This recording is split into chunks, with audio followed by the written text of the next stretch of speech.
Stretching and waiving Damian was obviously a very big, bold decision. Just kind of what gave you the confidence to make a bold decision like that? Yeah, Jack, I mean, first of all, the confidence comes from the belief in what we're doing. We've said before, we try to do the right things in the right ways for the right reasons. It doesn't make it easy. I mean, a really, really hard decision, especially on a human level. Dame's someone who gave a ton to our organization, who I'll love and respect forever, and it just didn't work out, and we had to make a tough decision. As we do, roster building, team building for us is continuous, and so we're constantly looking at what are the options, who are the upcoming free agents. We're already looking at upcoming free agents for next year. What are the trade acquisitions? What are the things that we can do? And Myles has been someone that's been at the top of our board for a long time in terms of where he's at in his career age-wise, style of play. This is a top 10 rim defender for almost a decade. It's a guy that's really, really effective in the switch. I think he was 70th or 75th percentile in the playoffs against the pick and roll.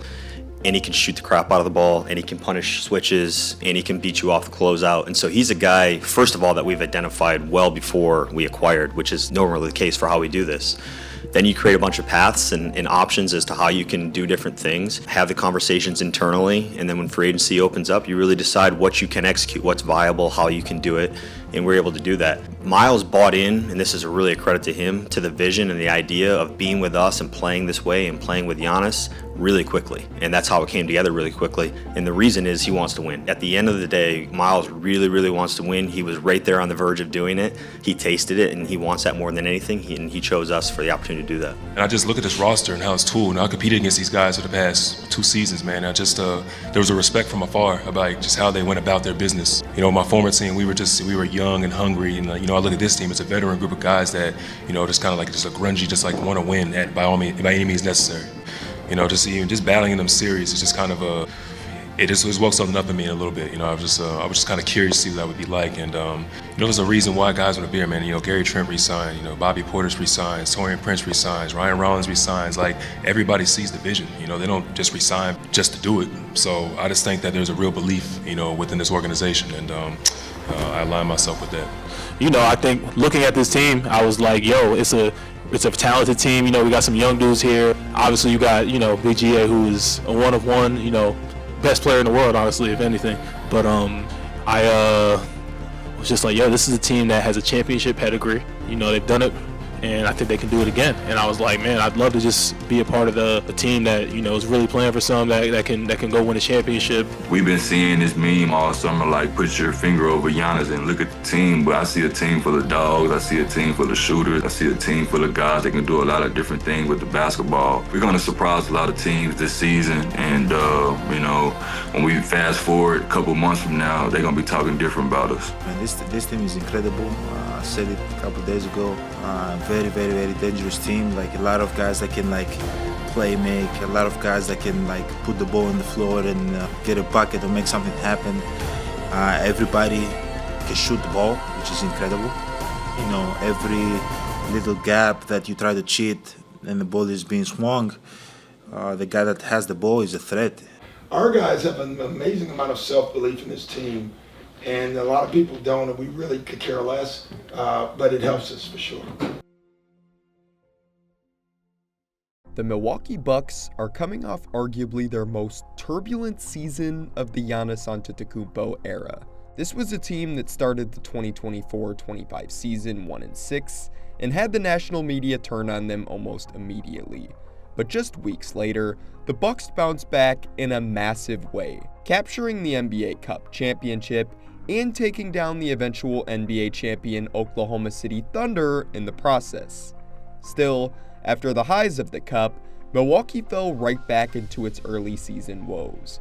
This led to the controversial decision to trade away franchise legend Khris Middleton in exchange for the polarizing Kyle Kuzma at the trade deadline.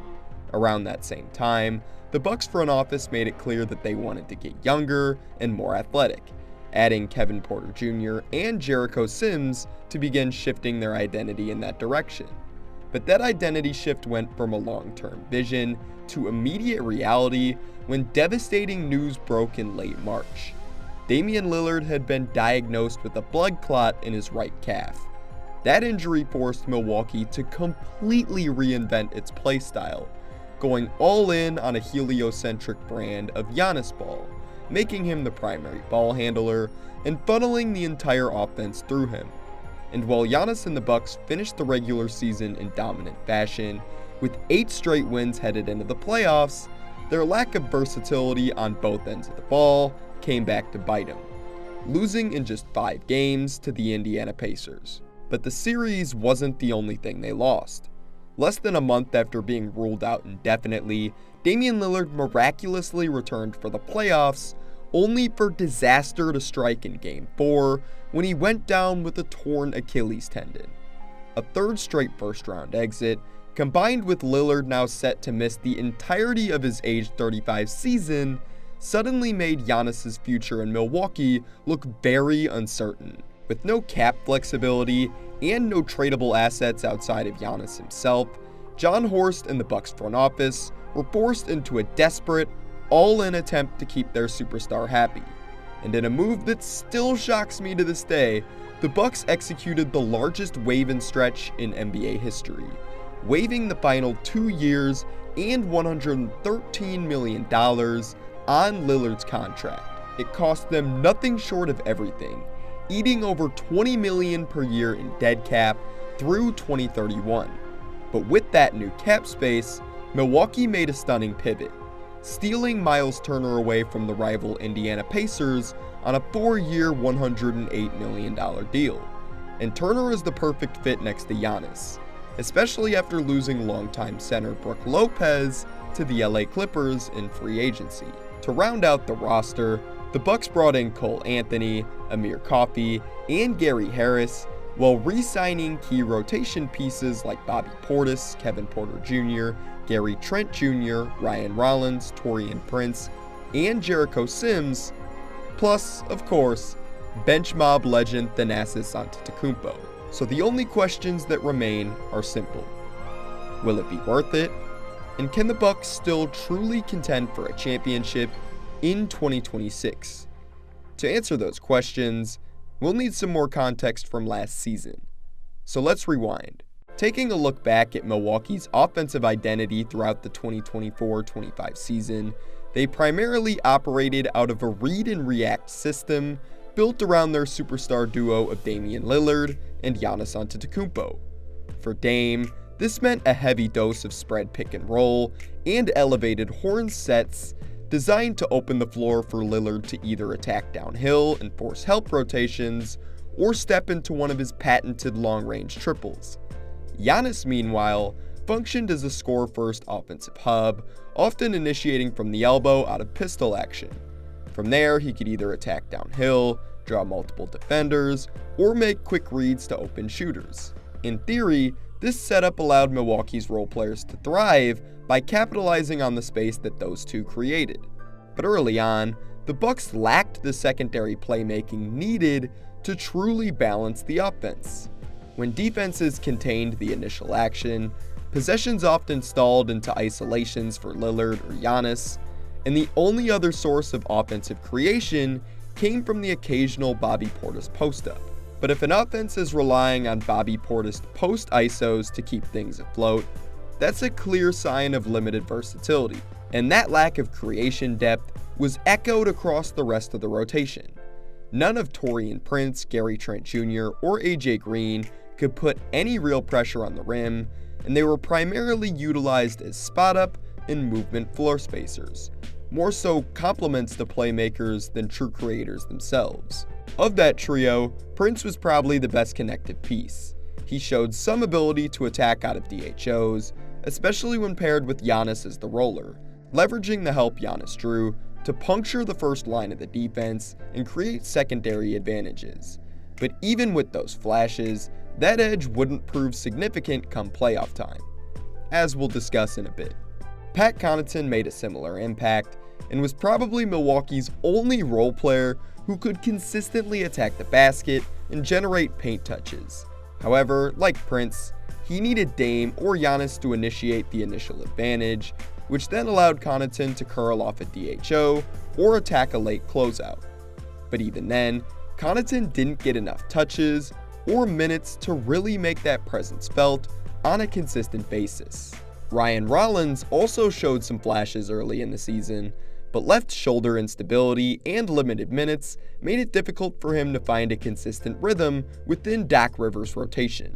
And in the front court, Brook Lopez and Bobby Portis were both limited playmakers, preferring to pop out of pick-and-roll actions rather than roll, lessening their opportunities to create plays out of the short roll.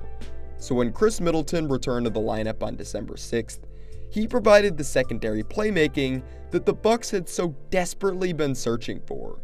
His elite mid-range scoring, high basketball IQ, and exceptional chemistry with Giannis immediately gave Milwaukee a player who could create for others and open the floor, filling a gap that had limited the offense in the first half of the season. But even with Middleton back, the Bucks' offense still sputtered in stretches following the NBA Cup, which ultimately set the stage for the post-deadline shakeups, including Middleton's trade, as Milwaukee redefined its roster and approach heading into the second half of the season. But following K-Mid's departure, the offense continued to stall, while Kyle Kuzma added downhill aggression and an ability to finish around the rim that Middleton just didn't provide. He lacked Khris's playmaking feel and two-man chemistry with Giannis. And while KPJ was a nice addition and a capable downhill creator, his arrival came at the expense of Ryan Rollins, who was removed from the rotation, further limiting Milwaukee's playmaking depth. The Bucks went 11-8 following the trade deadline at full health, but that stretch only lasted until Damian Lillard was sidelined with the blood clot in his right calf. With Lillard out, Milwaukee simplified their approach. Giannis became the undisputed primary initiator, running the offense both in transition and in the half court, while surrounding shooters like Prince, Trent, Green, Lopez, and Portis maximized the spacing. The Bucks ended up closing the year on a 10-4 run, showing what this roster could achieve when anchored by Giannis's downhill gravity. However, despite the allure of a purely Giannis-led offense looking so much faster, the Bucks' pace actually reduced following Lillard's DVT diagnosis. But there's a reason for this, and the answer was Lillard himself. With Dame and Giannis both healthy, Doc Rivers did a great job of staggering their minutes so that Milwaukee always had one of their superstars on the floor, which explains why their offense was consistently potent despite a lack of playmaking talent everywhere else. But without Lillard, it meant the Bucks had to rely more on the non-Giannis lineups to provide meaningful value. And while those lineups weren't bad in the final games of the regular season, the difference between Giannis on and off the floor was night and day, as the Bucks scored about 107 points per 48 minutes on some solid efficiencies during the non-Giannis minutes in the final 13 games of the season. But they played at a pace that would have ranked dead last in the NBA throughout that span. By contrast, with Giannis on the floor, the team played noticeably faster, averaging nearly 123 points per 48 minutes on some unbelievable efficiencies. So part of the reason for that aforementioned slower pace without Dame can easily be explained by the minutes in which Giannis sat. But I'd also like to highlight the fact that 8 of the Bucks' final 11 opponents ranked in the bottom half of the league in pace, which slowed down the games even further, and is another reason for why the team generated fewer possessions post-Lillard injury. Yet when you specifically look at this team's numbers in transition, their efficiency improved significantly to close out the season. And a big reason for this can likely be attributed to Dame and Giannis's conflicting transition styles. When Dame initiates in transition or semi-transition, he's methodical, moving the ball up the floor to control pace, before then using his quick first step to attack the basket downhill or step into a pull-up three, as opposed to Giannis, who we all know just wants to get out and run. And when they shared the floor together, they'd split between these clashing styles. If Giannis got a defensive board, he'd typically initiate the offense in transition. If not, it was usually Dame's show. But Dame was still pretty good about outletting to GA in transition whenever he saw an advantage. The only problem was that by the time Dame would throw these outlet passes Opposing teams were usually able to load up their defense before Giannis was able to create an advantage, and from there, the possessions typically stalled out. Simply put, Giannis is at his most effective when he's able to attack opposing defenses with a full head of steam in transition, and he had more opportunities to do that when Lillard went out. But overall, despite all of the ebbs and flows of the Bucks offense throughout the 2024-25 season, Giannis and Dame alone gave Milwaukee a very high offensive floor, helping the team rank in the top half of the league in offensive efficiency. On the other side of the ball, Milwaukee also finished in the top half defensively, though the defense was far more flawed than the offense. At the beginning of last season, Doc Rivers had made it known that newly acquired assistant coach Greg Buckner would serve as the defensive coordinator for this Bucks squad, and here are a list of some of his philosophies.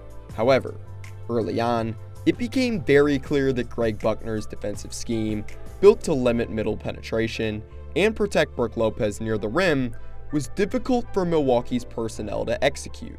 The Bucks wanted to fight over screens above the break, ice towards the sideline, and maintain a rim protector and help at all times, but they simply didn't have the point of attack defenders to make that system sustainable. Opposing teams immediately sought out Damian Lillard and Brook Lopez in the primary action. Lillard was hunted for his size and struggles navigating screens, while Lopez's deep drop left him exposed when Milwaukee's guards failed to stay attached. Gary Trent Jr. and Taurean Prince were asked to handle many of those assignments, but both struggled to contain the ball or fight through screens. Trent had moments of decent isolation defense when disciplined, yet he gambled too often. And Prince lacked the lateral burst to corral quicker guards. Andre Jackson Jr. and AJ Green offered some relief at the point of attack, but both came with trade-offs.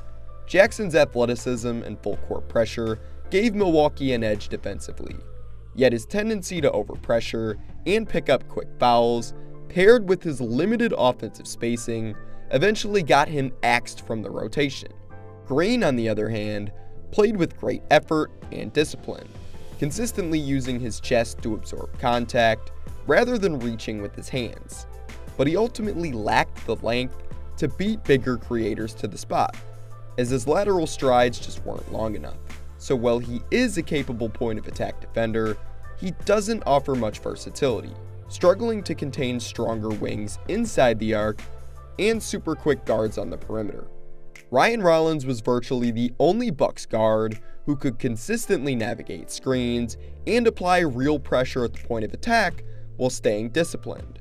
But his aforementioned left shoulder instability early in the season, and later Doc Rivers' preference to play Kevin Porter Jr., kept his role limited. When he played, Milwaukee's perimeter defense noticeably sharpened, but those stretches were too few and far between to stabilize the unit. Pat Connaughton and Khris Middleton, once reliable wings defensively, no longer had the same lateral mobility to contain the ball in space, even though both remained smart positional defenders. And in the front court, Bobby Portis's lack of rim protection and struggles defending in space further limited Milwaukee's scheme versatility. Yet, early in the year, the Bucks tried to stick with Buckner's system, fighting over ball screens and avoiding switches outside of the occasional Giannis and Portis 4-5 switch, while Lopez was kept out of most switching actions to preserve his rim protection. But that's where he left Milwaukee's perimeter vulnerable, and guards were getting clipped by screens left and right, which forced Brook to then defend these actions in space, which is never ideal. So after a 6-1 start, Doc Rivers and Greg Buckner made some necessary adjustments. Milwaukee began switching a lot more frequently, specifically 1 through 4. They still kept Lopez out of these actions though, and the results were mixed, but it at least simplified things for the perimeter group. Toward the end of the season, they even started bringing Lopez higher up in pick and roll coverages to limit pull-up threes, but that came with a trade-off. Once Lopez was drawn out of the paint, the Bucks had little rim protection behind him, and by playoff time, that issue came to a head. Lopez couldn't survive defending that high in the action, which led Indiana to target him relentlessly and eventually play him off the floor. When Milwaukee downsized, Giannis was forced to play higher in coverage, leaving the rim unprotected, and allowing Indiana to attack Bobby Portis as the low man. And if Milwaukee's half-court defense was inconsistent, their transition defense was a full-blown liability. According to Synergy, the Bucks finished with the second worst transition defense in the entire NBA last season, only ahead of the 21-61 Pelicans. And early in the season, that weakness was especially glaring given the older age and slower pace of their core rotation. Schematically, Brook Lopez traditionally had to sprint straight to the paint in transition to protect the rim, but when the rest of the team failed to get back, which happened often, it left shooters wide open on the perimeter. Opposing teams figured that out quickly. Some would attack Lopez directly in early offense to exploit his lack of foot speed, while others sprinted at Milwaukee's shaky perimeter defenders to create easy driving lanes before the defense could get set. Taurean Prince, who was miscast as Milwaukee's primary point of attack defender early in the season, often had to pick up the ball in transition and simply couldn't contain quicker creators in space. Damian Lillard was another common target. His deep pull-up attempts and turnovers above the break frequently left him as the first man back, where larger wings could attack him downhill before help arrived. But the deeper issue wasn't just personnel, it was effort and communication. Too often, the Bucks just jogged back instead of sprinting. And honestly, Giannis was one of the biggest culprits. He'd consistently get beat down the floor by his man, and often failed to turn his head as the ball crossed half court, leaving the defense undermanned and disorganized. With poor communication layered on top, with no one consistently calling out ball or matching up early, the Bucks frequently found themselves outnumbered and conceding clean looks before they could even load up. Even as the roster evolved throughout the season, those bad habits persisted.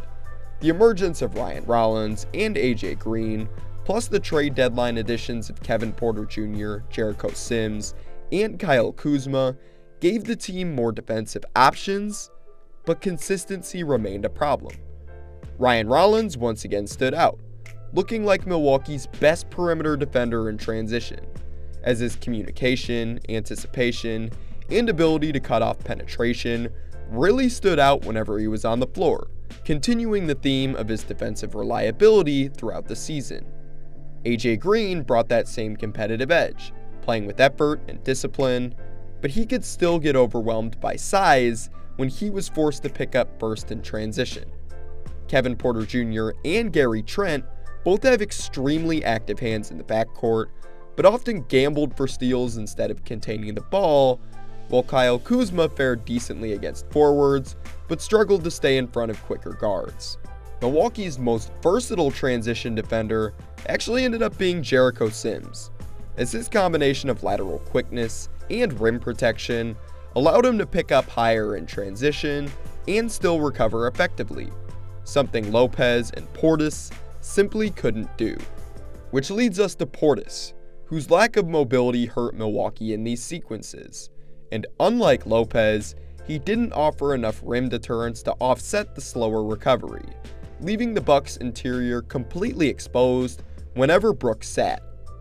And by playoff time, those flaws were almost impossible to hide, and Indiana made a point of attacking Milwaukee in transition, racing at Brook Lopez early to neutralize him, then exploiting Giannis' inconsistent effort and Portis' rim protection when Lopez was off the floor. The Pacers knew the formula. The Bucks were slow, undisciplined, poor on the glass, and disconnected in communication. Opponents simply leaked out early, secured rebounds, and ran. The result was a defense that couldn't get set, couldn't communicate, and too often couldn't keep up. And what's funny is that Milwaukee's issues getting back in transition mirrored their problems getting out in transition against Indy in the first round. According to Eric Name of The Athletic, the Bucks crossed half court before the shot clock hit 19 seconds on just 61.8% of their possessions this past season, ranking 25th in the league per Synergy. And in the 2023-24 season, that number dipped even lower, as they crossed in the first 4 seconds on just 55.9% of trips, the second worst mark in basketball. So I went back and watched every offensive possession from Milwaukee's playoff series against Indiana to see how that trend carried over, how well they handled the Pacers' plan to speed them up, and whether or not their personnel could actually thrive at a faster pace. And what I found was pretty telling. They got across half court in 4 seconds or less on just 53.1% of their possessions. And when looking at the possessions in which they crossed the timeline quick versus when they didn't, it's night and day. To sum it up, outside of Giannis, the Bucks were terrible in transition. They finished as the least efficient transition team of any playoff squad per synergy. Their lack of downhill creators meant they couldn't pressure the rim or collapse the defense to generate easy looks, and their spacing only made it worse. Guys weren't sprinting the floor, lanes weren't properly filled, and kick-ahead passes were rare. To show you exactly what I mean, let's take a look at a few possessions, starting with this one right here. As we can see, Giannis is advancing the ball across the timeline, and right away, I want you to look at Bobby Portis and Damian Lillard. There is no reason for both of these guys to be trailing the play right now. For BP, it makes a bit more sense, given that he's the trail guy. But even with that being said, look at how much defensive attention Giannis is getting here. Nesmith is on the ball, Myles Turner is helping load up by corralling, and Tyrese Halliburton is ready to stunt at the ball, following this Taurean Prince screen. And for the record, Prince is going to pop. So look at all of that open space behind Turner that Portis could sprint into. Even if Obi Toppin rotates over in time from the weak side, he's still leaving Gary Trent Jr. wide open in the corner. So if BP sprints his lane hard, the Bucks are gonna get a good look. But like I said, at least he's the trailer. Dame should already be across half court by now. But anyways, play continues, Halliburton stunts, and Nesmith makes Giannis turn his back to protect the ball. Now freeze it. Giannis still has Turner's undivided attention in the gap, so Bobby Portis needs to be hugging the three-point line, so if Giannis swings it, he can be ready to attack Turner off this closeout. But because he's standing 5 feet behind the three-point line, he's not a threat to attack a closeout whatsoever, because the defense knows he's not going to shoot from out there, so Turner has no reason to close out hard. And as a result, Turner easily recovers and closes the gap, and actually ends up winning this possession by stripping the ball from Portis off the drive. Taking a look at this next clip, we see more of that poor spacing. This time, Kevin Porter Jr. is the culprit.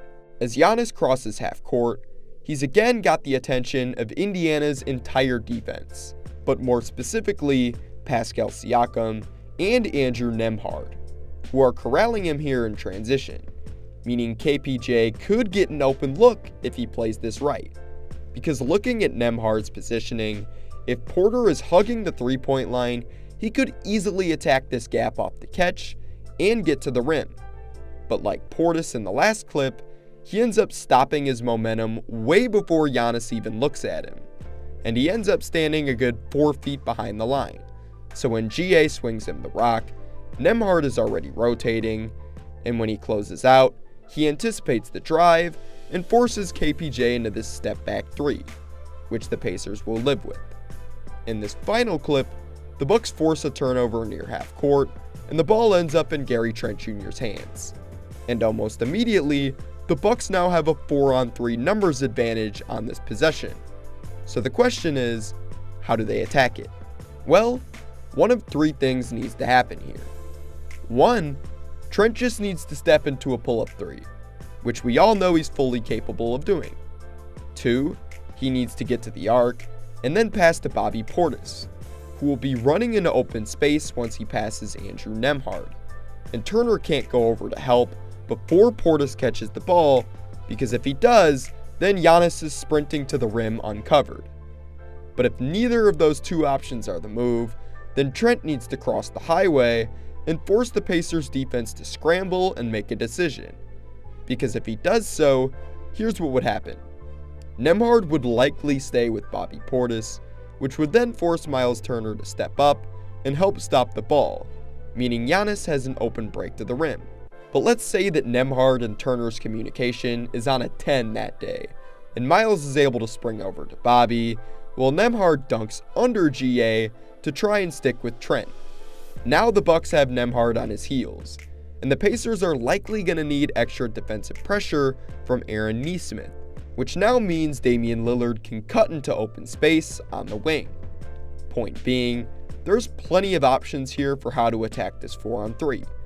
But what actually ends up happening is Trent slows his momentum down and second guesses the pull-up, forcing him to pick up the ball in no man's land, and by the time he finally identifies the open Lillard, Obi Toppin is back in the play and picks this pass off. So essentially, Milwaukee's poor transition habits from the regular season carried right over into the playoffs. They never built the muscle memory to run, and when possessions got faster, they looked uncomfortable, relying almost exclusively on Giannis to carry them. Ryan Rollins was one of the few bright spots heading into the postseason, as he consistently sprints the floor, fills his lanes properly, and hugs the three-point line instead of drifting too deep. But come playoff time, those habits went unused. Rollins barely saw the floor, and without him, Milwaukee's transition offense completely dried up. Outside of Giannis and Gary Trent Jr., who did a great job filling out the wings and corners, the Bucks simply didn't have anyone who could pressure the rim or create easy looks in early offense with good running habits. And once the game slowed down to the half court, those problems only got worse. Kyle Kuzma, for example, hurt spacing because Indiana didn't respect his jumper whatsoever. While he could get downhill, the Pacers stayed home and trusted their length to stifle him at the rim. And as a result, Kuzma had arguably the worst playoff series of his life, and was pretty clearly trying to force things to get himself going. Taurean Prince was another frustration point. Despite shooting almost 44% from deep during the regular season, he was often too gun-shy, passing up clean looks, or freezing up when he got chased off the line. That lack of aggression also neutralized his brief flashes of connective playmaking that had once helped Milwaukee's offense flow. Without the willingness to drive or shoot decisively, that glue stopped holding, and it was super easy for the Pacers to help off of him. Kevin Porter Jr. was the only non-Giannis creator who could consistently get downhill, but Indiana's defensive versatility and subtle coverage switches kept him guessing and stripped him of any rhythm. As for Milwaukee's other point guard, in the 2 full games he did play, Damian Lillard clearly wasn't himself. Still recovering from the calf issue, he was severely lacking his usual burst off the dribble, while Brook Lopez's deep spacing against Indy's quick rotations rendered him mostly ineffective. And although Bobby Portis chipped in moments of scoring, his post-up game couldn't consistently bend the Pacers' defense. AJ Green and Gary Trent Jr., though, gave the offense some life. Green provided real pull as a floor spacer, while Trent's shot making was nothing short of elite, erupting for 2 30-plus point scoring outbursts and consistently filling out space on the perimeter. And then, of course, there was Giannis, the one constant. But even an all-time playoff series out of him couldn't save the Bucks, and they fell to Indy in disappointing fashion, which leads us to the present season, where Doc Rivers has made it abundantly clear that this team's offensive identity is gonna change. And here's what stuck out to me. When you look at our numbers last year, I think we were the number 1 3-point shooting team, but we were only 18th or in that area in attempts. We were 29th in getting to the paint, which creates threes, obviously. And so we felt around Giannis, the more shooting we can have, the better we are. Playing at a better pace, getting to the paint more, the better we'll be, which will increase our threes. I mean, if we just took 3 more threes a game of 4, we're leading the league. So it's not like it's a big jump, but it's a huge jump when you make them. And I thought we needed to play a different brand of offense as well. You know, putting Giannis on the ball has been huge for us. You know, it gets us downhill, gets the ball up the floor faster, which is important for us. having Scoot and other guys that can bring it up too. Advanced passes, I think we were 28th in that. So there's a lot of numbers that we can improve on. And if we do, we're just a harder team to beat. And that's what we have to become. The style we're playing at our pace, obviously Giannis makes a huge difference.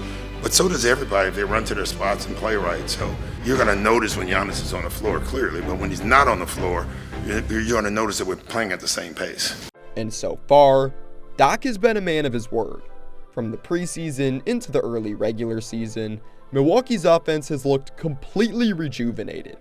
More connected, more intentional, and most importantly, faster. Even when Giannis sits, the pace doesn't stall. Because Doc has put a lot of trust into his guard trio of Kevin Porter Jr., Cole Anthony, and Ryan Rollins to handle the offense, and they deserve a lot of credit. Starting with KPJ, he unfortunately hasn't played since the opening game of the season after suffering an ankle injury late in the first quarter against Washington, which is a real shame because Porter had earned the starting job and looked great throughout the preseason. He showed exactly why Doc trusted him to run the offense, consistently putting pressure on the rim, collapsing defenses, and operating with patience out of the pick and roll. His ability to dictate tempo and get Milwaukee into its sets early kept the offense flowing, especially in the stretches without Giannis. And while we haven't seen KPJ and GA's two-man chemistry so far this year, the flashes from last season showed how naturally they can play off one another, which is something to look forward to once he's back on the floor. But while Porter's been sidelined, Ryan Rollins has stepped into the starting role, and he looks like a breakout candidate.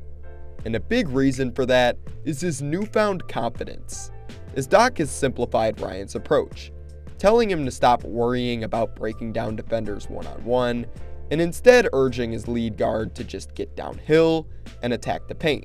And so far, Rollins has done a great job of consistently getting into the paint, collapsing defenses, and keeping the ball moving once help arrives. His off-ball spacing also continues to be a huge strength, but now he's showing that he can handle more responsibility with the ball too.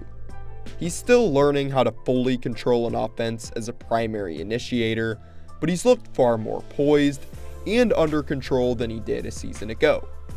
But the most impressive development in Rollins' game so far is that he's flashing legitimate 3-level scoring ability. That goes back to Doc's challenge for him, to stop overthinking and just play through the flow of the game. And that doesn't mean he can't create for himself, maybe like a KPJ type of player can. It's just that Rollins does it differently. He's methodical, decisive, and has a natural feel for getting to his spots without needing to dance with the ball. That simplicity is what makes his scoring threat so effective. He gets downhill with purpose, rises up with confidence, and forces opposing defenses to respect his shot at every level of the floor. And if he keeps creating and scoring at this type of rate, he might just establish himself as Milwaukee's true number 2 behind Giannis. Behind him, Cole Anthony has been everything Doc Rivers envisioned. A confident, high-paced lead guard with the green light to run the offense. Doc clearly trusts him to be a primary playmaker, and so far, Cole has delivered flashes of just how impactful he can be in that role. He's running the second unit with purpose, actively hunting shots when needed, creating for others, and pushing tempo at every opportunity. Doc's deployment of Cole is reminiscent of how he used Damian Lillard last season. A lot of spread pick and rolls, the occasional Horns 45 action, and a focus on quick hitting plays to get downhill. The difference? Cole's speed and urgency to get into action early has noticeably elevated the pace and rhythm of this Bucks offense. Out of pick and roll, Cole uses his quick first step to beat defenders off the dribble and get into his spots in the mid-range, where he's a career 40% shooter on long attempts from that area. And despite his smaller frame, he's also proven to be a capable finisher at the rim throughout his career, shooting at or above league average in each of his past 3 seasons with Orlando. By attacking downhill and drawing defensive attention, Cole consistently touches the paint, opening up great looks for his teammates. His ability to balance aggression with playmaking has already stabilized Milwaukee's bench units and given them a clear offensive identity, even when Giannis rests. And sticking with the bench unit, Kyle Kuzma and Taurean Prince have also looked good in their new roles. Kuzma in particular has really impressed me. Doc Rivers has even referred to him as the team's bench Giannis, which perfectly illustrates how Doc wants to maintain the same pace and style of play even when Giannis sits, as Kuz is being used in many of the same ways Giannis is. He runs the floor, is a capable transition finisher, and has shown that he can get downhill and create opportunities for others, which allows the second unit to operate with the same energy and purpose as the first unit. But more importantly, he isn't forcing offense at the rate he tended to last season. He's making smarter reads, slowing the game down when necessary, and showing growth as a playmaker within Doc's system. The Bucks have even experimented with using him as a short roll screener, and while we've only seen a handful of these actions so far, it's easy to imagine the added dimension it could provide if Kuzma saw more opportunities in that role. So while the numbers may not jump off the page, Kuzma has looked good so far. Meanwhile, Taurean Prince had been taking steps forward in his role as a willing shooter and more aggressive offensive option off the bench, as he'd shown that he wasn't afraid to pull the trigger in tighter windows, much like he was afraid to do last season. And when he attacked downhill, it helped keep defenses honest and opened up things for other shooters on the floor. But unfortunately, after a rough night against Toronto, where he went scoreless on 0 for 5 shooting in 21 minutes, Prince was ruled out indefinitely with a herniated neck disc. It's an unfortunate setback for a veteran who had been finding his footing within Milwaukee's second unit. As for Milwaukee's first unit wings, AJ Green and Gary Trent Jr. have picked up right where they left off last season, by continuing to provide this offense with elite floor spacing. Both guys have been lights out so far this season, each averaging just over 10 points per game on massive three-point volume. And because both of them are such dangerous perimeter threats, they naturally command gravity with their off-ball movement, which has led Doc Rivers to trust them more in specialized actions. Recently, we've seen Milwaukee lean heavier into Spain pick-and-roll looks designed to get those two open, which is actually a perfect segue into the Milwaukee Bucks' complete offensive playbook, which we'll take a look at momentarily. But first, let's take a look at this Spain action. Now, it's important for me to note that the Bucks don't set up these actions like a traditional Spain. It begins with the ram screen, which is an action where a player gets screened and then proceeds to set a ball screen themselves. And in this clip, it's AJ Green setting the ram for Jericho Sims, who then goes to set a ball screen for Kevin Porter Jr. near the logo. Now watch as Sims turns and rolls directly into AJ Green's man. This is where the Spain action takes place. This is what's called a brush screen, as he doesn't make direct contact with Jaime Jaquez, but rolls directly into his path, which allows AJ Green to knock down this wide open three off the pop. The general basis of the Spain action is that the guard either sets a back screen or ghosts a back screen for the big after he sets the initial ball screen, which causes confusion and allows the big to roll and guard to pop. But this doesn't limit the action to those two players specifically. In this clip, we see Mark Sears initiating the ram here with Jericho Sims, but after Sims sets the initial ball screen, Cole Anthony's defender is out of the action. So instead of waiting for the play to develop, Anthony is able to step into this wide open three. But the Spain ram look is just one of many actions within Doc Rivers' playbook, and it's honestly more of a specialized set because the Bucks primarily run a pistol-based offense with some horns and 5-out concepts. This pistol series is the core of Doc's offense. It's what sets the precedent for how the Bucks want to play. Rivers has talked about wanting his team to consistently reach that second action instead of stalling after the first, and pistol gives them that built-in rhythm. It's fluid, read-based basketball, exactly what Doc's been preaching since camp. And probably their most common action out of this series is something known as pistol step, which is exactly what it sounds like. The pistol action begins with Ryan Rollins handing off to a lifting Kyle Kuzma. Kuz then fires a pass back to Cole Anthony near the logo, which triggers Bobby Portis into setting this step-up screen. From here, Portis is going to pop out to the three-point line, while Anthony turns the corner and draws two, allowing him to make this simple kick out back to BP, who buries the three. Simple, right? Here's another example. AJ Green is now going to initiate the pistol with this DHO to the lifting Gary Trent Jr.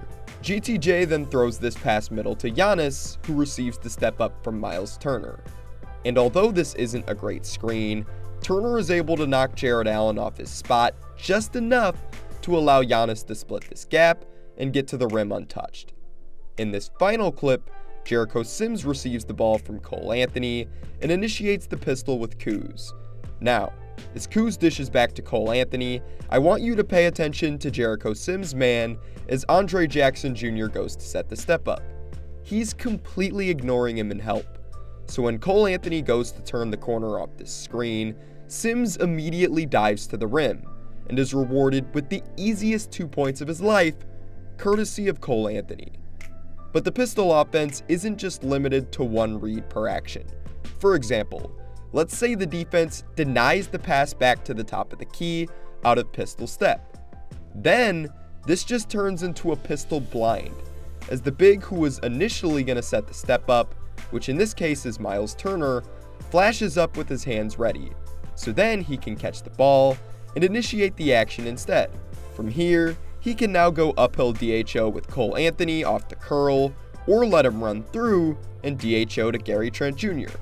Turner opts to go with the latter, and as a result, it allows GTJ to step into a pull-up midi with his man trailing the play. Another read out of blind that the Bucks can make is to go to a blind zoom.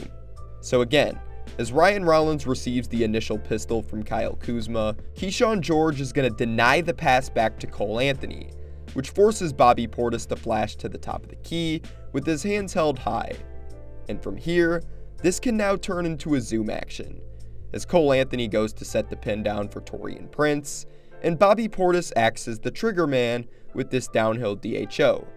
And as TP comes off the DHO, watch how Bobby Portis hits Keyshawn George off the roll to claim that space. And because he does this, it opens up the lane for Prince to deliver this inside pocket pass to BP for an easy 2. But going back to the initial step-up portion of the action, it doesn't need to be a traditional big man who sets that screen, as the Bucks also love to run an inverted version of pistol step. We most commonly see this when Giannis is the primary initiator of the action. This way, GA's downhill gravity can create an open look for the screener, who in most cases will be a floor spacer like AJ Green or Gary Trent Jr., who will always ghost this screen and pop back out to the three-point line.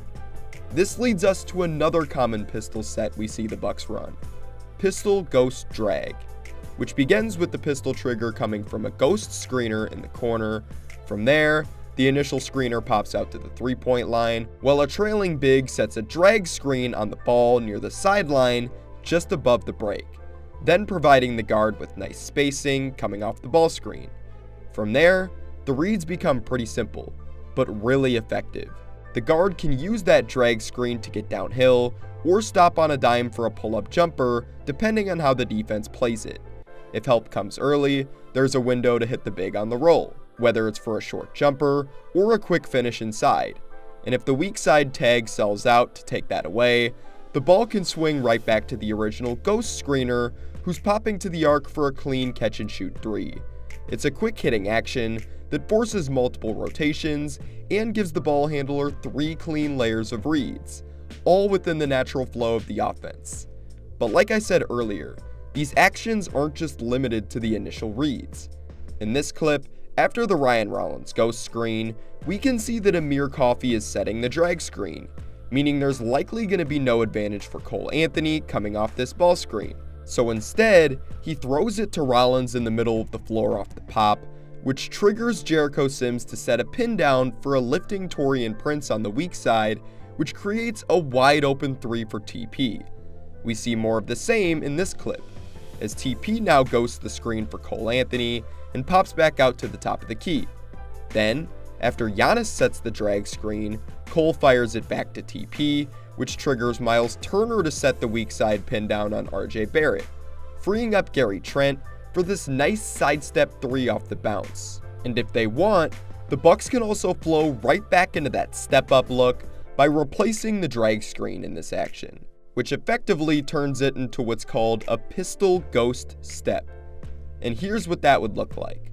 On this possession, the pistol begins with KPJ's push pass to a lifting AJ Green. From here, Myles Turner is going to ghost this screen for AJ and get to the corner.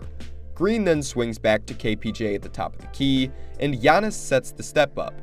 This allows KPJ to get downhill and collapse the defense, which opens up this kick-out pass to Myles Turner for a wide open 3. But putting the emphasis back on the drag screen, the Bucks have another pistol drag look that they can go to in the form of a stagger. So in this action, they replace the ghost screen we saw in Ghost Drag with a stagger screen. And on this play, we can see the pistol begin with this Kyle Kuzma DHO to Gary Trent Jr. But as this handoff is made, look at the backside. Myles Turner is setting a back screen for AJ Green to cut across the floor. So once GTJ resets, AJ is already halfway across the lane, triggering Kuz to step down and set this little pin-in screen on his own guy, which slows down Andrew Wiggins' momentum just enough to free up AJ for this great look. Now, taking a look at this possession, we're going to see what happens when a team tries to overplay the stagger. The pistol begins once KPJ drives baseline, triggering AJ Green to clear out. Giannis then sets the drag screen for KPJ, and as that's happening, Bobby Portis and Gary Trent Jr. are setting a stagger for AJ Green on the weak side. But look at how the Thunder play it. Ousmane Dieng cheats over the middle to try to take away the top of the stagger, while AJ Green's man, Aaron Wiggins, is going to chase him. And A-Wiggs leaving the block is important because now the Thunder's defense isn't properly loaded up to stop this strong side pick and roll between KPJ and Giannis, as Porter Jr. penetrates just enough to draw Isaiah Hartenstein out of position, allowing GA to get right by him and finish with the reverse slam on the opposite side with nobody loaded up on that weak side block. And this is another example of how there are multiple reads to each of the Bucks' actions, which brings us to the Giannis-specific pistol actions, the pistol elbow series. And this is something we've seen Doc Rivers run for Giannis for quite a while, and it's run with the premise of getting GA the rock at the elbow and just letting him create the rest of the offense from there. You'll most commonly see Giannis want to go isolation out of this action, given the spacing he'll have to attack one-on-one, as it's really just a simple pistol trigger into an entry pass, and from that point, Antetokounmpo can now attack his man one-on-one. But this isn't the only way to run this action, as on this possession, we see that Giannis starts corner and receives the pistol trigger from Ryan Rollins. AJ Green then flashes up to the elbow as Giannis lifts to the wing and sets this back screen on OG Anunoby so that GA can post up in open space on the strong side of the floor. And after fighting for interior positioning, Giannis receives the post entry from Gary Trent Jr. on the opposite side, and with no backside help, GA spins baseline into this nice reverse finish. But as impactful as the elbow series is at putting Giannis in advantageous positions, it's not an action that's purely limited to him, as on this possession, we see that Kyle Kuzma is the one who flashes to the elbow to receive the touch off of the pistol trigger. And from there, Ryan Rollins follows his pass and cuts over the top to relocate to the weak side. As that's happening, watch Bobby Portis set a pin down for Taurean Prince, which gives TP just enough space to fire this 3-ball off the dish from Kuz, a setup that is eerily reminiscent of how the Bucks ran their ghost drag action we just talked about a little bit earlier. And a wrinkle out of their elbow series that they've seemingly just implemented is a get action that they can play out of. It begins with the point guard, in this case Ryan Rollins, starting the pistol trigger with this push pass to a lifting AJ Green. Rollins is then going to set this little brush on OG Anunoby, and cut through as Giannis flashes a bit higher to catch the get from AJ Green. Green then chases his pass and steps into open space off the DHO from Giannis, allowing him to step into this pull-up three. So the get is as simple as pitch and chase. But here's what happens when the defense denies it. On this possession, we see the Bucks go into that same setup. But this time, Mikal Bridges is able to chase AJ Green off the three-point line, which instead prompts Giannis to swing the rock cross court to Myles Turner, who is now going to reset the offense into what's called continuity, as the Bucks reset the pistol trigger with the fake curl into a DHO.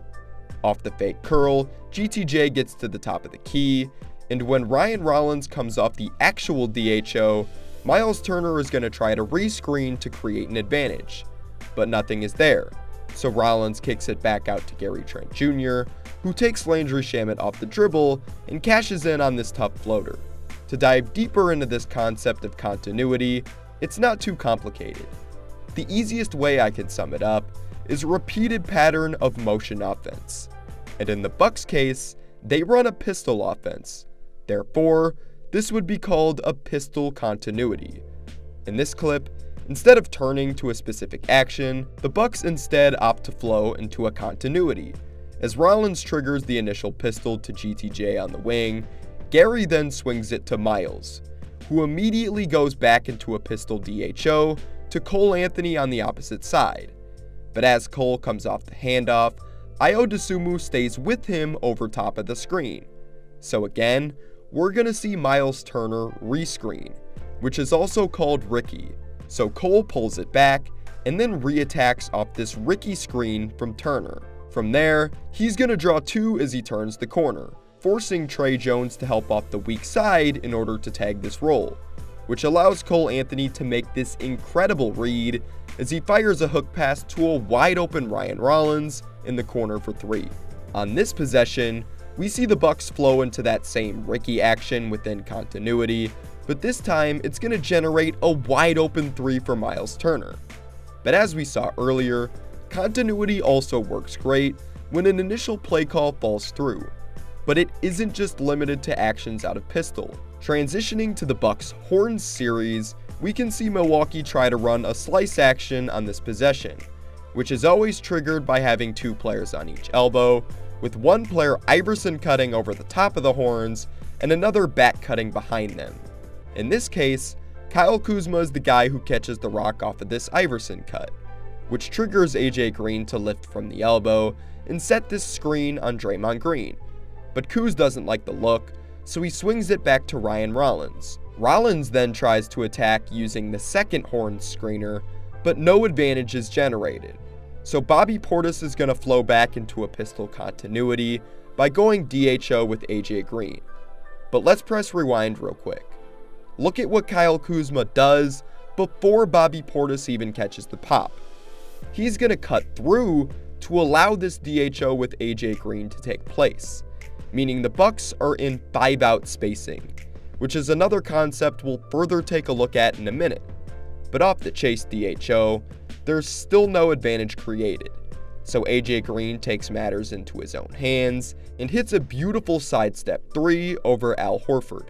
Sticking with this slice action, we see it again here as Giannis and Myles Turner are in horns formation at each elbow, while AJ Green and Gary Trent Jr. execute the slice action. And as each wing crosses the floor, Myles Turner lifts to set this screen on Emmanuel quickly, but being so far away from the basket, Ryan Rollins sees no advantage, so he pulls the ball back out, and as he sees Myles Turner look to re-screen on the opposite side, Rollins now sees an open lane that he can exploit. So with this spacing, he blows right past Emmanuel quickly at the point of attack, and is able to get all the way to the rim and finish the play. Another common horns action we'll see the Bucks turn to is called Horns 45. I've mentioned it a couple of times throughout the video because it's something we used to see the Bucks run a lot for Damian Lillard. It's essentially just a double high ball screen set near half court, designed to free the ball handler to get downhill.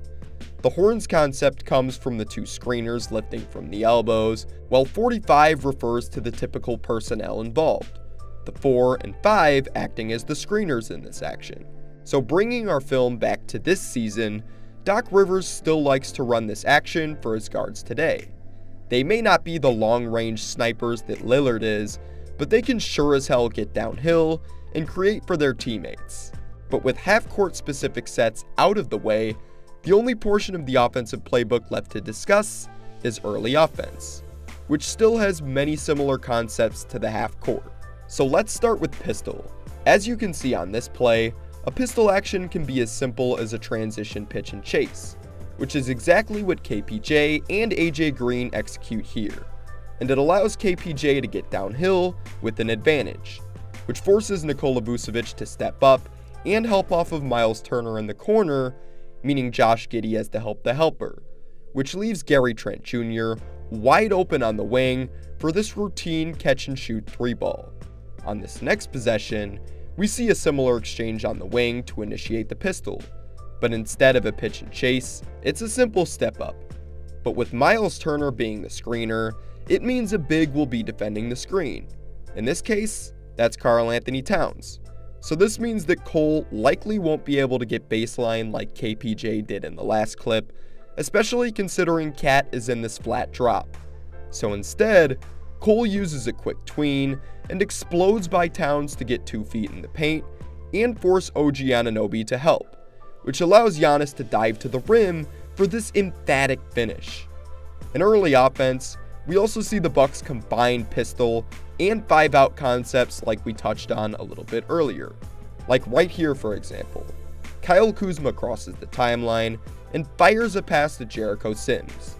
As Sims catches the rock, Amir Coffey immediately cuts through to maintain 5-out spacing, as Ryan Rollins curls off this DHO to trigger pistol, before getting downhill and finishing at the rim, leading us to this possession, where we can see the Bucks likely preparing to set up in their pistol ghost drag. But as AJ Green sets up Josh Giddey, he sees an angle he can take to cut back door, so he takes advantage and is rewarded with 2 points as a result.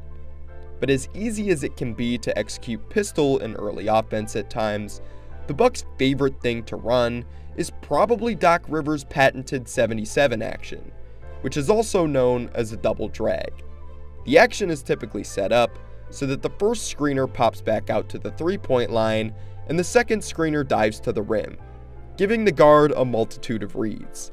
Taking a look back at this possession, the Bucks actually do go early pistol as Ryan Rollins DHOs to Cole Anthony, but this then flows into a 77 action as you can see Bobby Portis and Kyle Kuzma already set up in double drag, and as Cole Anthony comes off, Portis spaces and Kuz dives hard. But because RJ Barrett and Brandon Ingram don't communicate soon enough, Cole Anthony is able to deliver this pass over the top to a diving Kyle Kuzma who's able to finish inside. But the Bucks can also set up this action inversely as well, with the first screener rolling and the second one popping out, which almost serves as a pseudo Spain action. As on this possession, we can see that Kuz is the first screener in the 77, while AJ is the second. But instead of setting a screen, AJ is going to subtly cut behind Kyle Kuzma. So when Kuz rolls, he's technically setting a brush on AJ's man. And that read is theoretically there. But Ryan Rollins' hesitation has Jonathan Kuminga out of position coming off of this initial ball screen. So he attacks downhill and converts on this tough Eurostep finish. Literally the next possession down, the Bucks flow into this same action and are met with virtually the same result. However, this time, Kuzma is able to roll to the basket with Steph Curry dodging the brush screen, meaning Draymond Green has to come down from the weak side to not only tag Kuzma's roll, but also help against Rollins' penetration. And with the Warriors' defense out of position, Rollins fires this nice pass to the corner to a wide open Myles Turner for 3. But not everything needs to be an overly complicated action. Some of the simplest reads for the Bucks in early offense come out of basic spread pick and roll action for the guards to get downhill, or inverted screens for Giannis to make a read out of. And speaking of Giannis, let's be honest, he's Milwaukee's best form of early offense. because if you can just give him the ball and get the hell out of the way, good things are going to happen. He's maybe the only player in the world who can get away with running straight down the middle of the floor in transition thanks to his absurd blend of speed, length, and brute force that lets him accelerate past and finish right through opposing defenses. His teammates also do a great job of clearing out an entire side of the floor so that he can go to work early. In those spots, he loves to spin baseline when there's no help on the strong side block, or he'll simply turn his back to the basket and use that threat of the spin move and his overall gravity to collapse the defense and create easy looks for his teammates. And with Giannis initiating early offense, he naturally pulls bigger defenders out onto the perimeter, which play right into his strengths. He can then use his quick first step to blow by them with ease, and that threat becomes even more lethal out of inverted pick and rolls because now defenses are forced to pick their poison. But Giannis is just as dangerous without the ball in early offense too. He's great at sealing smaller defenders in transition and hunting out early mismatches. And now that Milwaukee has a trio of guards who can all create downhill, if Giannis just sprints his lane hard as a trailer, he's gonna find himself rewarded with a steady diet of easy buckets around the rim as well. And so far this season, Giannis is looking like he may be in the early makings of potentially his most dominant season yet. The only guy who's been a little underwhelming for the Bucks so far offensively is Myles Turner, as his overall scoring numbers and efficiency have definitely seen a dip from last season. But it is still really early, and Turner provides a great deal of invaluable intangibles, because despite his early three-point struggles, defenses are still forced to respect his shot, meaning he still provides gravity as a floor spacer. And in addition, he's honestly looked like a really solid connective playmaker thus far, which has been extremely important to the Bucks offense given how much Doc has stressed getting into the second action, which is something that Rivers has admitted Myles is very good at. We've talked a lot about pace. Myles is someone like who will run the floor, not necessarily the guy that brings it up. Can a guy like that still help like install things and like kind of lead the guys down the path to finding more pace? Well, you know he played with Indiana last year. I do, so but clearly he doesn't have the ball in his hands. Yeah, we don't want him to have the ball in his hands. But what he does when he has the ball in his hands, he gets to the next action really quick. Probably the best on our team so far. While Myles' offensive versatility was an intrigue of the front office and fan base after his acquisition, it's what he provides on the defensive end that really makes the difference, as he's been the key to unlocking Greg Buckner's defensive vision. But I'll defer back to Doc Rivers to tell you more about that. We were good last year, but we had to play a more passive style of defense because of what we had, and it's just hard every night to win that way when you're more back on your heels than the offense, and we want to put the other team on their heels, and the way to do that is through pressure, through being more athletic, and we think the changes we made will help that. You mentioned kind of trying to get offenses on their heels a little bit. Mm-hmm. Does that include picking up guys earlier? Oh yeah, as much pressure as you can put. We started doing it towards the end of the year more, but we had the right personnel, obviously. Scoot can do it. Ryan does it naturally. I mean, Ryan is picking up on makes and misses, which is it's hard to pick up on misses, and he's doing it without getting beat. That's been great to see. Cole is doing it with his energy, so they are naturally starting to do it, and that's what we want to get to. Yeah, we can definitely force turnovers, but we don't need to gamble. Pressure forces the turnovers. You know, we don't need to shoot the gap and break our defensive rules. If Scoop pressures the ball up the floor and then they throw it to the 5 and the 5 pressures the ball and we're up pressuring, the 5 will throw it away for you.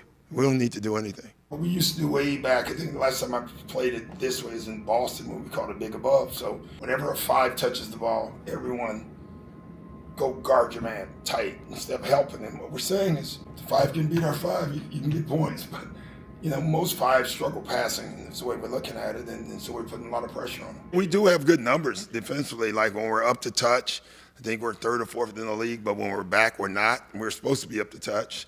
I think so often over the last 7 years, I kind of got used to the idea of everything defensively is going to follow the Brook Lopez everywhere. It doesn't really matter who the coach was. Yes. That was Yeah. We're not going to be that.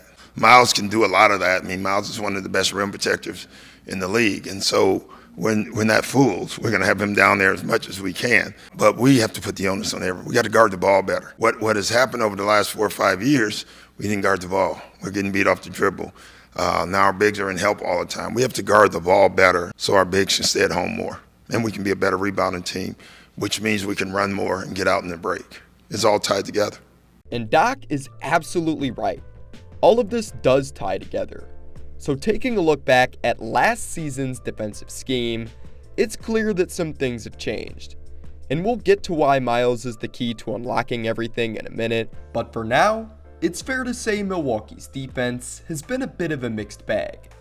Progress in some areas, but ultimately, they leave a lot to be desired on that end of the ball.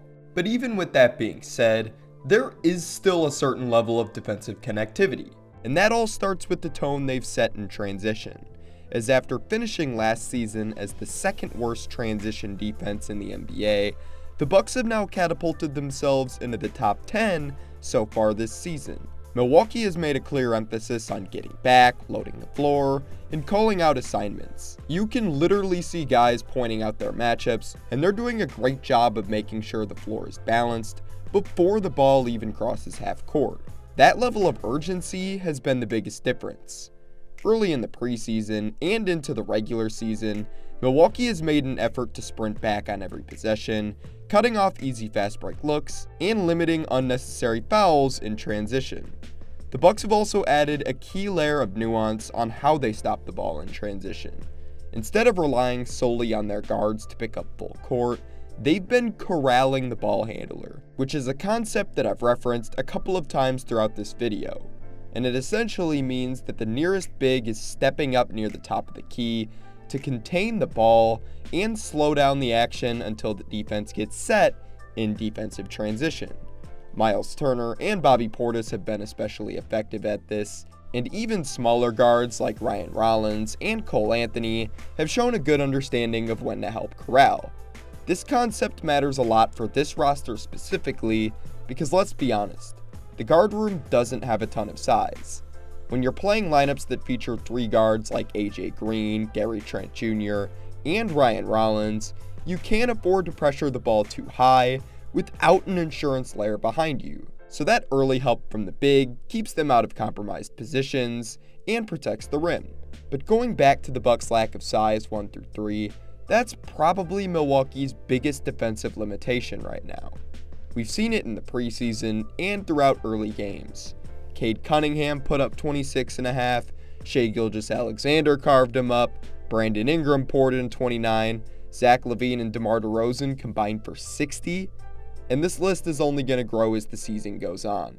Point blank, the Bucks just don't have a true wing stopper or a big switchable guard who can take on those star wing and lead guard assignments consistently.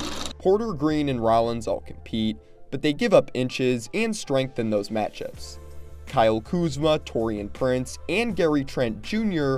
provide a bit more size, but lack the foot speed for those quicker creators, and the Amir Coffey sample size is still too small, which leaves Andre Jackson Jr. as the one real candidate who might fit that role if he can earn back the trust of the coaching staff. But we'll talk a little more about him in a minute, because for the guys that have gotten minutes thus far, despite some of the limitations we just went over, there have been a lot of bright spots individually, and nobody sets the tone quite like Ryan Rollins, as his ball pressure is second to none, and is exactly what Doc Rivers and Greg Buckner are looking for, picking up 94 feet, crowding lead ball handlers, and using that 6'10 wingspan to take away driving lanes to the rim and force tough contested shots. But where he's really separated himself this year is in his screen navigation. Last year, he'd get caught on ball screens a little too often and rely solely on his length to recover. But so far this season, he's gotten much better at getting skinny, biting over, and staying attached to the ball. And even when he is forced to go under, his quick lateral recovery and wingspan make it difficult for ball handlers to get off clean looks. When defending away from the ball, he's active in passing lanes and excellent at denying the ball. So when Rollins is on the floor, the Bucks' perimeter is much tougher to score on, and the defense feels more connected. But when he goes back to the bench, it can be tough to maintain their defensive identity, especially with KPJ still out. Because while Cole Anthony is definitely somebody who tries to make an impact on the defensive end, his lack of size poses some serious limitations. He's only 6'2", 190 pounds, with just a 6'4" wingspan, meaning he doesn't have the length that a guy like KPJ or Rollins might have to compensate for his lack of size against bigger perimeter creators.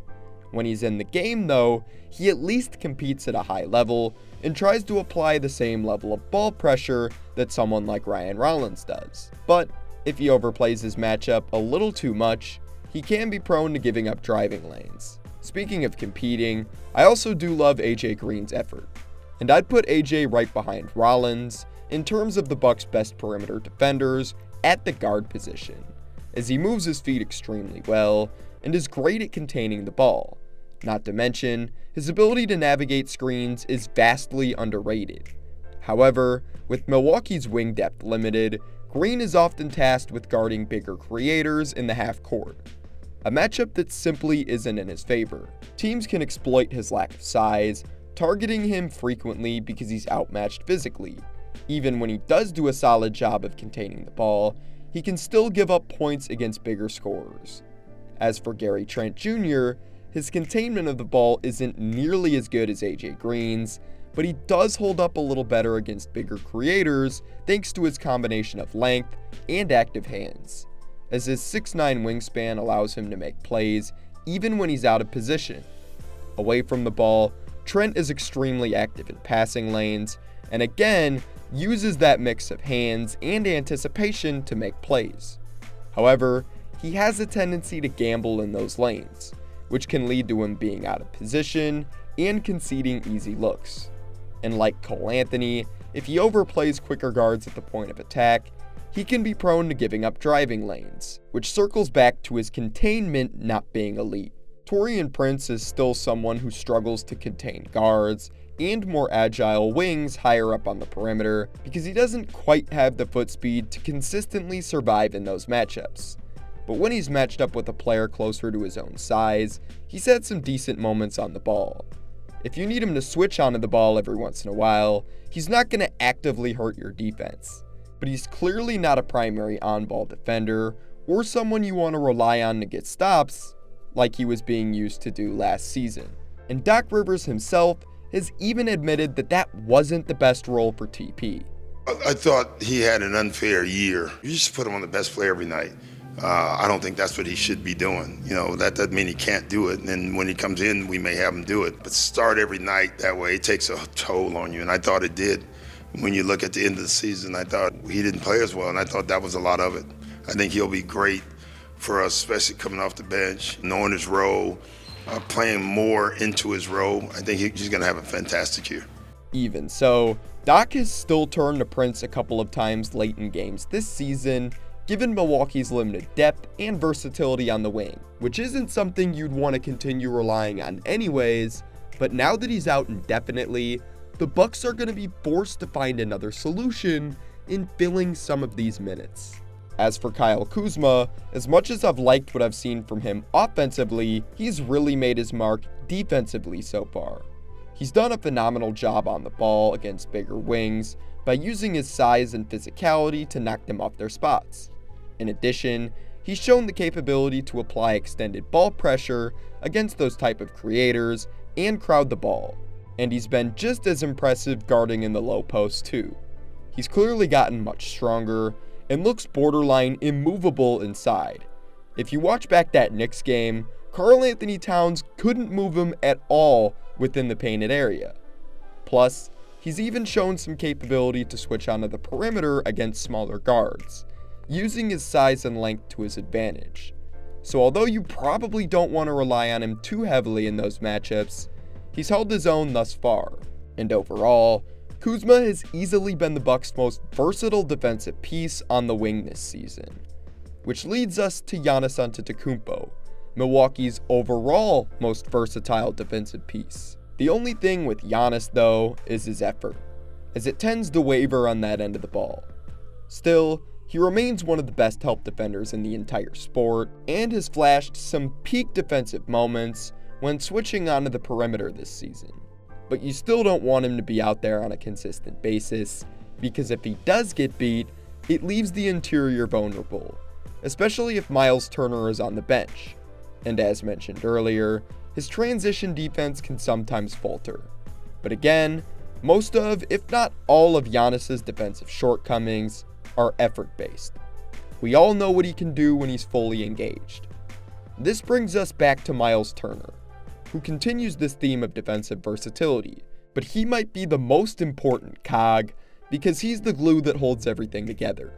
Not only is he easily a top 5 rim protector in the entire NBA, but he also has the versatility to execute a multitude of coverages in the half court.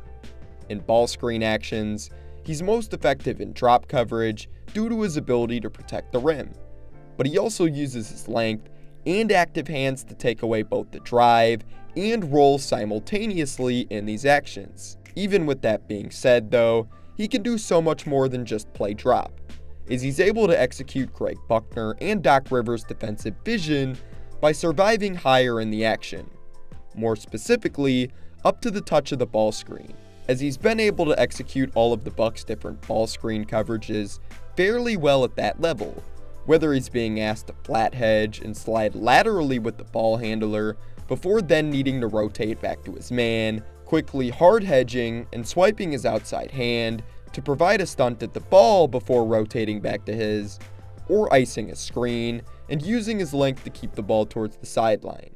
Overall, I've really liked what I've seen from him when defending ball screen actions, and he's certainly been an upgrade for the Bucks over Brook Lopez in that regard.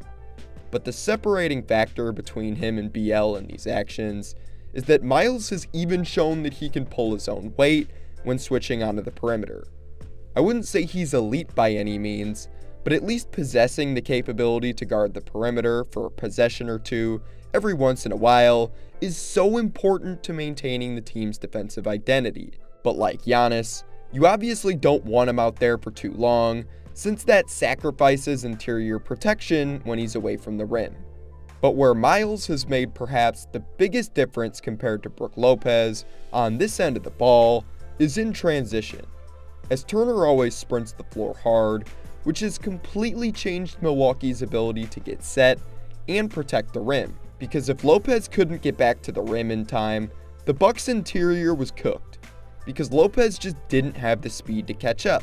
But Turner consistently hustles to recover, often erasing what would have been easy scoring opportunities around the rim. And his pace and motor are a massive contributing factor to the Bucks' much improved transition defense so far this season. But as mentioned before, the Bucks definitely have their flaws on the defensive end, so putting together good lineups that can provide value on both ends of the ball is going to play a key role in how far this team can go. And in terms of fielding a starting 5 that maximizes Giannis' skill set offensively, I think Milwaukee has done exactly that, by pairing GA with 4 high-level floor spacers in Rollins, Green, Trent, and Turner. And Rollins in particular offers a unique skill set next to Antetokounmpo, as his ability to serve as a complementary ball handler and secondary scoring option takes a massive load off of Giannis in the half court. Same can be said for Kevin Porter Jr. if he reclaims his starting position by the time he's healthy, as he's another guy who can get downhill and create offense for others. But whether it's Porter or Rollins, my biggest concern for this lineup come playoff time is their ability to generate consistent perimeter stops. KPJ and Gary Trent Jr. both provide you with some decent length and extremely active hands, but both of them can be prone to overplaying their matchup or not defending disciplined, which can lead to some struggles when containing the ball, as previously mentioned. And as good as AJ Green is at moving his feet and staying in front of his man, there's only so much he can do at 6'4", 190 pounds when consistently matching up with forwards. And while I do think Ryan Rollins has all defensive team potential, like AJ Green, he's undersized if you're consistently asking him to match up with forwards. Is he capable of doing it for a few possessions out of a game? Most definitely. But he's better suited in his current role of picking up the opposing team's lead ball handler 94 feet and hounding them at the point of attack. So you can see my hang up with this current starting lineup. It's the lack of versatility on the wing, which has been a common theme throughout this video. And unfortunately for the Bucks, I don't think they have a solution to this problem as currently constructed. When taking a look at the bench, Kyle Kuzma is the most obvious solution in theory, especially given he's elevated his defensive presence this season.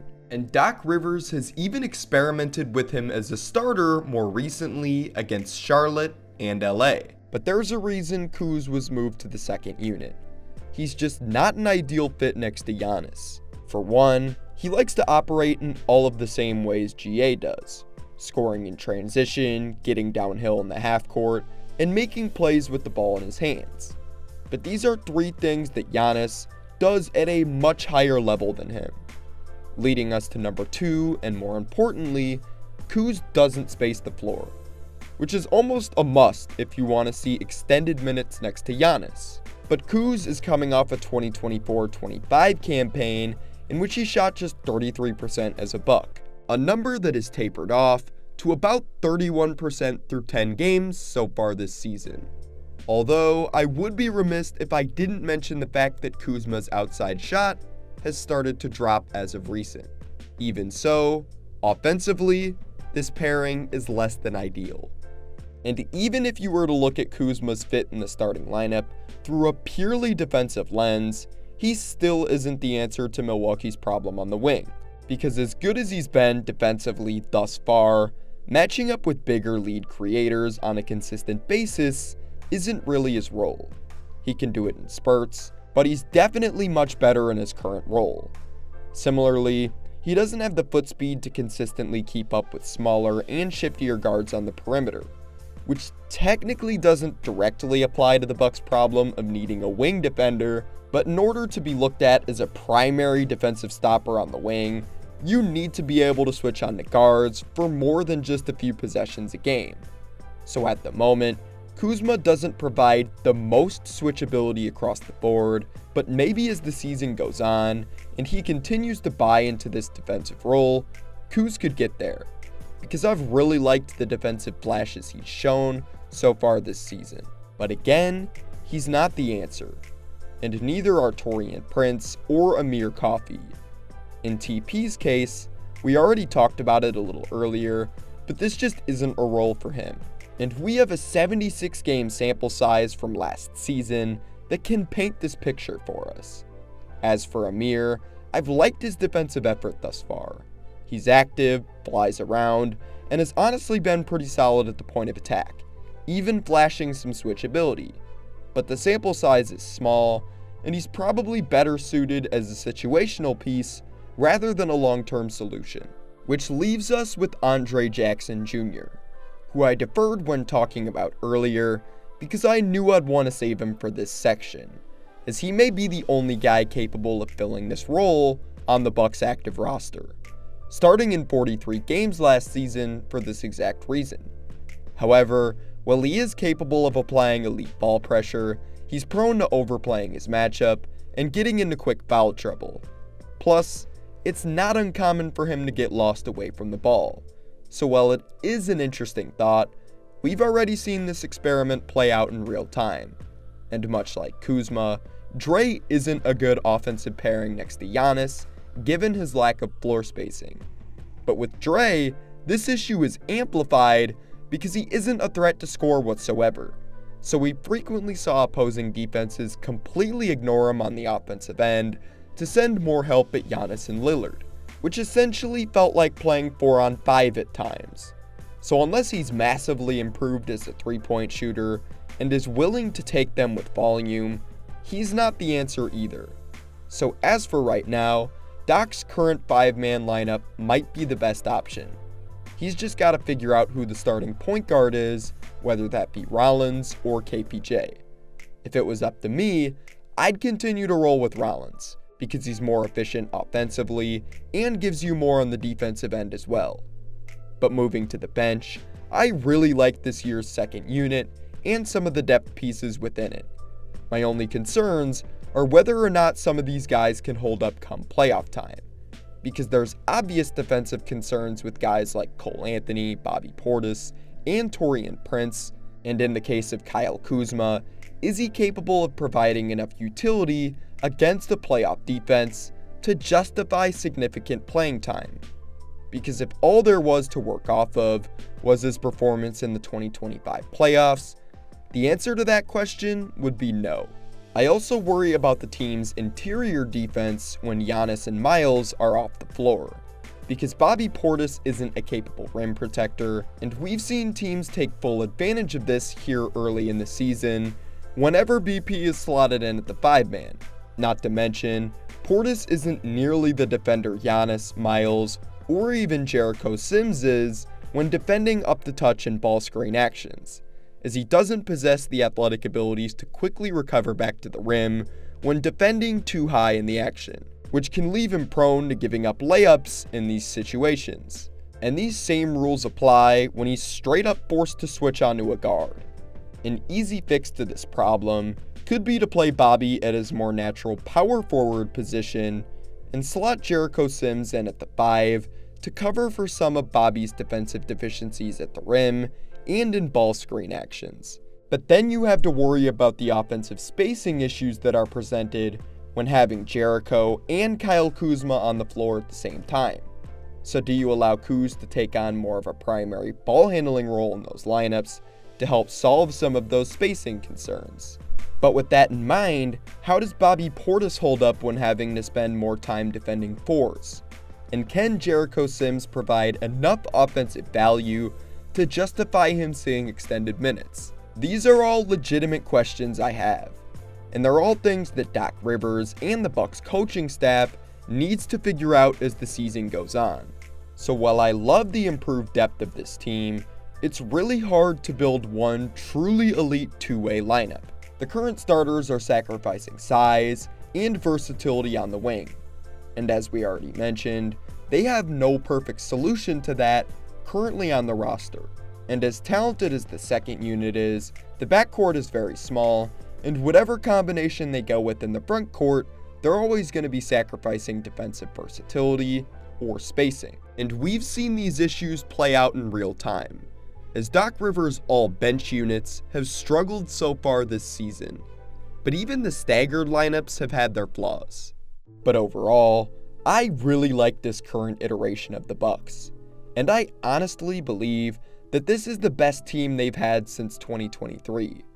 Offensively, they've got a multitude of dynamic floor spacers next to Giannis, and with the gravity that the Greek Freak generates, I could easily see this team finish the season both top 3 in three-point attempts and percentage. And on top of that, unlike last year's team, this current squad also has a decent number of guys that are capable of getting downhill and making plays, meaning the Bucks don't have to live and die by heliocentric Giannis ball game in and game out. And this is exactly why Doc Rivers has completely opened up his offensive playbook. But don't let that distract you from the fact that Giannis will still be a top-tier MVP candidate.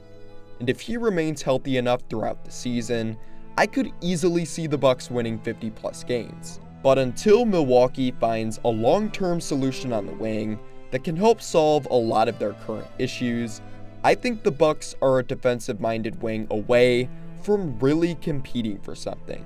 But if they can acquire said player, they may have a legitimate chance of contending for a title in 2026.